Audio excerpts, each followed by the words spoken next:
Welcome back, everyone. We're here with another episode of DmC Devil May Cry. Starting off the third mission, I'm going to start off. So one thing that you can do in this game is if you have upgrade points, which you usually get at the end of a level, you can actually just do the shop stuff before the mission starts. So I decided to do that here. I'm pretty inconsistent with that.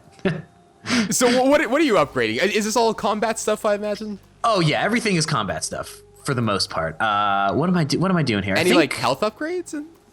Yes, there are health upgrades, but those actually work. So because those are like items, those work on red. I forget what they're called. I'm just gonna call them red skulls because I forget what they're actually called. But those are on red skulls rather than upgrade points. So those are like that. Then becomes a thing of you have to pick whether you want to buy healing items or upgrade your health kind of thing. So there's a bit of a choice there. Yeah. So the health crosses are the equivalent of the health upgrades, and I don't think I realized that until later on. But yeah, there's also like the 4 pieces of heart items that you see later. But yeah, totally. You get those. You'll get those from secret missions and that sort of stuff. I actually don't like how the upgrade system in this game works because it just like you have it's too like micromanagey. It's like, oh, you have to get this. You can only use this attack if you buy this ability. That it's just like, oh, now you want to buy the ability to make it do somewhat more damage. I could definitely do without the damage upgrades. For sure. One thing I do really like about it is that you can try out moves before you buy them, and also that you can like return them at any point if you want to switch it up, which I really like a lot. In the old games, they used to do it where like if you sold a move that you bought, you would get red orbs. That's what they are. You would get red orbs back, but like you would get less than you paid for it, sort of. Yeah, which was really frustrating, and I like that there's just sort of no there's no bad part about that. Yeah, I do like how like they tell like the backstory of this game through graffiti right now. I love it. I think it's like such a cool stylistic choice. I really dig it. And that sort of brings up the thing we brought up in last time, where it was just like, or the thing I was telling you last time, like how like there is a reason why like they're the only people who can do it. Yeah, totally. As Destiny demands. Sure. Yeah, I think some of the most some of the best cutscenes or most effective cutscenes from video games are the ones that are like seamless, and this game is clearly pulling that off with grace. Yeah. It's pretty good stuff. Really. Obviously, it's all like I love this. This is cool. Like obviously, you think about the sort of realities of it, and like it's pretty weird that there's a park that tells the backstory of this one guy in graffiti. But it's it's one of those kind of stylish things. It's kind of cool. I thought that was every park, but okay. Yeah. So in this universe, Virgil and Dante are Nephilims. Yeah. What's a Nephilim? Nephilims are angel demon hybrids. So that's the name they've given them. Okay. Yeah, I like this stuff too. I like that even like that they were bestowed with their individual weapons and all that sort of thing. I think that stuff's all pretty cool. Yeah, and their names perfectly like encapsulate their personality, years later, which is kind of weird. What's that happy family poster in the background? Does that have any bearing on their relationship? Somehow I haven't finished just throwing a knife in the guy's head and not worry about it at all. That's Virgil's style. Virgil's not a gun guy. He's a knife and sword guy. Yeah, but it just sort of just like kills him and nothing really significant is made out of it. No, because the spotter is it's a spotter. It's just meant to be like, oh shit. Do they ever bring back the spotters ever again? Because I don't think they ever do. I don't think we do. I'm not super bothered by that myself. Wait, where did Virgil go? He just totally dipped out. Well, Dante's getting pulled into limbo, but they don't care about Virgil really. Yeah, but you think they'd pull Virgil into limbo as well? Maybe that's just you don't want the two powerful brothers together. But yeah, but he doesn't even know that guy's powerful, like Dante's brother. Yeah, I'm not sure if they really know about whether, like, I don't know if Virgil is on their radar at all. No, he's not. Like, they make a point to say that he has to send Dante out to do stuff because Virgil is not on Mundus's radar at all. Right. And Mundus is the antagonist of this game. He's he's that bald guy who is clearly possessed by demons, but everybody seems to love him. He's not possessed by demons. He is a demon, and he has taken human form as a high-powered corporate man. Yeah. Again, the very ham-handed but fun sort of political commentary.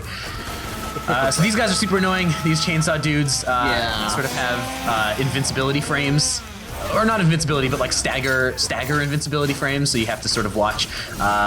This is one of the things that sort of stops you from being able to just use your hook to travel the entire battleground, is like, if you hook towards those guys while they've got their chainsaw charged up, that can get disastrous pretty quickly. So you can like hook shot from one enemy to the next like pretty seamlessly in this game. Totally, and that's, it's part of how it feeds into being about crowd control, which is you have to think about, okay, do I want to hook towards them or do I want to hook them towards me? And there are enemies that will be impervious to those things, because the hooking towards you is like a devil thing, so there are enemies that will be immune to that sort of stuff, so you can only hook towards them. All of these sorts of things. And with the combat going so fast, how do you discern that? Like, how do you tell which demon is which? They're always colored. So if an enemy can only be devil, like is impervious to angel weapon stuff, they'll be red. To say like, oh, you have to switch to devil stuff to do this. And vice versa, they'll do it on blue. Yeah, and you can use like the the angel hook or the devil hook, and congratulations, you are now a hooker. Yeah. Did anybody just like the sound just like went up a lot for you guys? No. Sounds good. All right. Yeah, so you do get into some weird situations with the camera angles sometimes, where it becomes hard to, like, as you see, it took me some time to destroy that weird thing on the side.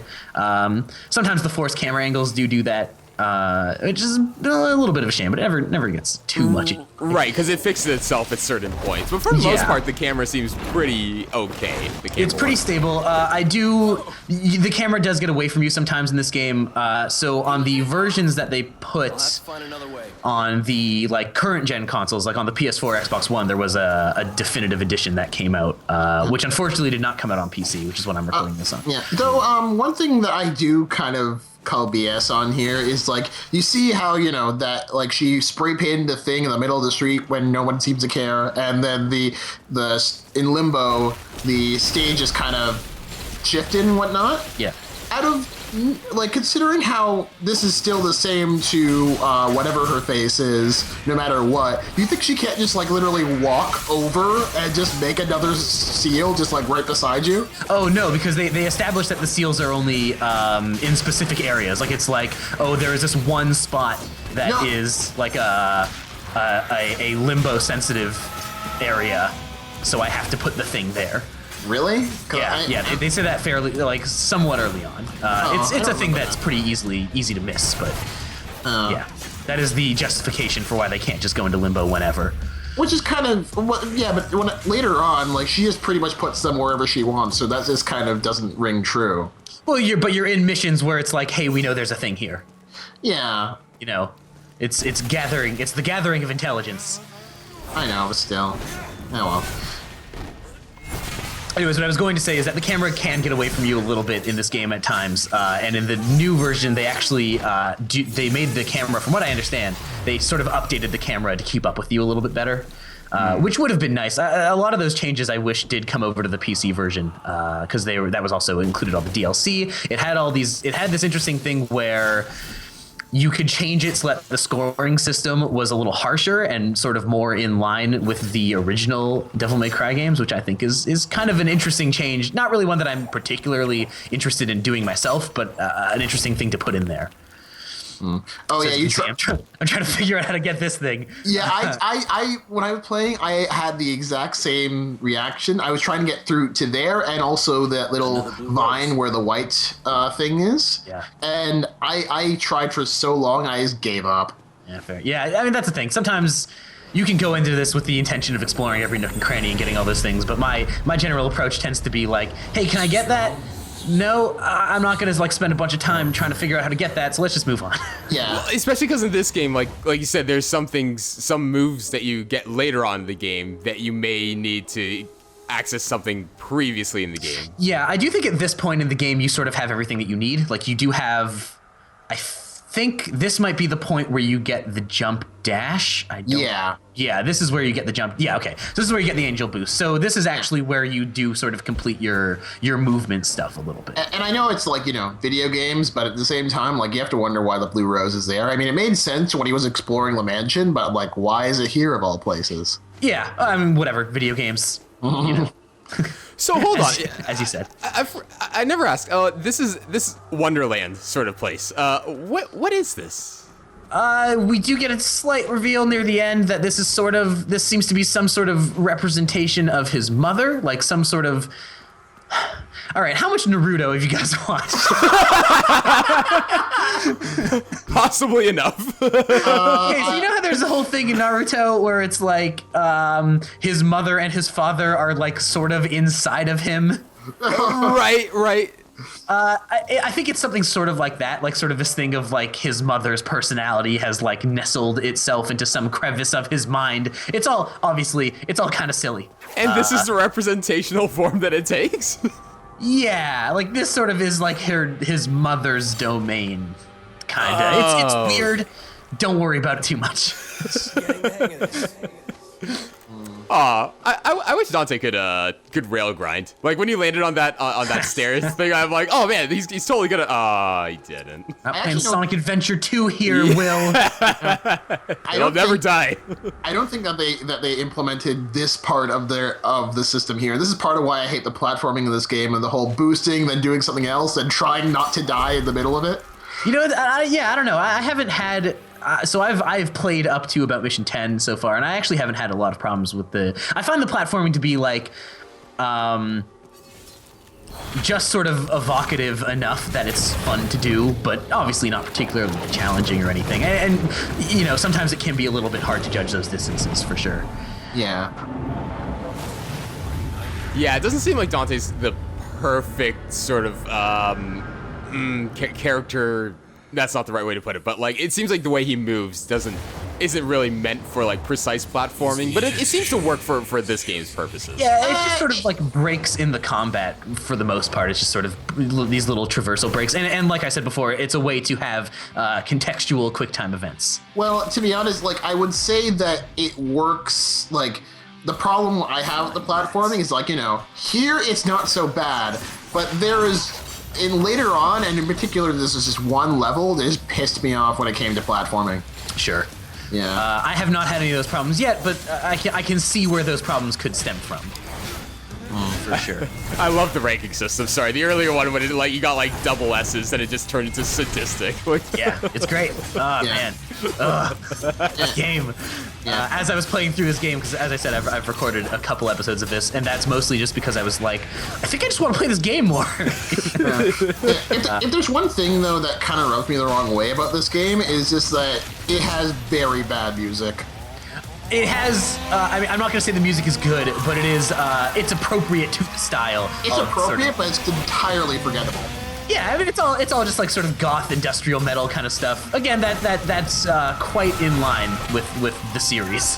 Dante's taking this like a champ. Like he basically got decapitated and sort of just shook it off. Yeah, I mean, there's in the earlier games they harp on this a little bit more, but Dante in the early games especially is like basically invincible. Like most of those games will start off with him usually just getting like stabbed by something and just kind of walking it off. Yeah, but I don't know. I mean, from what little I have played of the DmC of the original Devil May Cry series, like there is I don't know. There are tracks that I still remember, like especially like some of the main ones. But here it's like there's no music theme I can really think of that I can remember afterwards. As someone who has played those early DmC games a lot, I can say that like I don't remember any of the music from them at all. The music has never been DmC's strong suit, but I have always felt that it's fit the tone of the series. It seems suitable for this game, but yeah, it's also grungy, but it's like sort of the same type of grunge for most situations. I don't think any one track in particular has really stood out to me. Yeah, it's all just sort of nondescript chugga chugga kind of stuff. Yeah, I mean, like even now I remember like the original like Dante thing, dun dun That's funny because I don't remember that. Like you're singing that, and I'm like, what is that? That's not to insult your singing abilities. Which Oh God, I have fantastic. terrible singing ability. Don't feel free to insult it. Was Dante in the PlayStation All-Stars game? Because I feel like he'd be a perfect fit. He was, yeah, right. This Dante, and a lot of people had problem with it because they didn't recognize it as their Dante. And that actually does make sense. Like, for the times when, Devil May Cry was a PlayStation exclusive series and it was the old school Dante. So I can understand that. But that game also didn't have Crash Bandicoot in it. So Yeah, that was a missed opportunity. It was just licensing stuff. They couldn't get the licensing stuff working. I still find it that like Final Fantasy VII was like the biggest breakout hit of the PlayStation, and like they could not get Cloud in it. But there's like that Nintendo just like, oh hey Square Enix, what's up? Can we have Cloud? Sure. All you had to do was ask. This is another one of those fun political moments in this game. The demons are literally mind controlling people with soda. Just kind of, again, more stuff that I'm way into. Wait, was it the soda that he was drinking? Yeah. Lobotomy It's just in like a can. dominant soda. It's called Virility. While he's connected to the Hellgate Yeah. beast. Yeah, lobotomy in a can. But yeah, that is the problem with PlayStation All Stars is that like it doesn't have the people. I mean, it has like Parappa and some of the people you'd want, but not a lot of the big ones that you would want. No, Well, no no- Crash, no Spyro wasn't even. I mean, that might be a little more difficult to put in, but like Spyro wasn't in the game either, right? Yeah, Spyro, Crash, and like Cloud all seem like people you would want in that game. They were like the flagship characters for the PlayStation, arguably. Speaking, yes. Yeah, like when after I got my PS3, I found a cheap copy of All Stars and was thinking, oh, it's just like Smash, and It's not very good. I played it for 2 days, and I'm just like, fuck this game. Yeah, it is not a great title. Yeah, I mean, I think my friends and I were playing it one day at my buddy's house, and we were just we were just sort of chilling there, and we were like, oh, this is just like Smash. Why aren't we playing Smash? So we just switched to Smash. Yeah. And that game is just so forgettable. It is, and it's like the fact that you can only kill people through like your special final move is kind of BS. Oh yeah, that was such a pace breaker.